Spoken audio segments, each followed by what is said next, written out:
నేను తరచూ ఒక విషయం చూస్తుంటాను, మీరు మరోలా అనుకోకండి, మీకు ప్రయోజనకరమైన విషయం కాబట్టి నేను చెప్తాను. నేను చాలా ఇళ్లలో ఎప్పుడైనా వెడితే పూజా మందిరం చూడండి అంటుంటారు.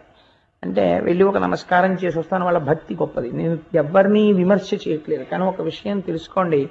నేను తరచూ ఇళ్లలో చూస్తూ ఉంటాను, ఒక మెట్లు లాంటివి ఒకటో రెండో కడతారు. కట్టి దాని మీద ఏమీ ఆచ్ఛాదన ఉండదు, కనీసం ఒక పేపర్ కూడా వెయ్యకుండా దాని మీద ఒక చెక్క కానీ ఒక మంటపం కానీ ఏమీ ఉండకుండా దాని మీద ఈశ్వరమూర్తుల్ని నిలబెడుతుంటారు. దానితో పాటు శంఖము మొదలైనవి కూడా పెట్టేస్తుంటారు.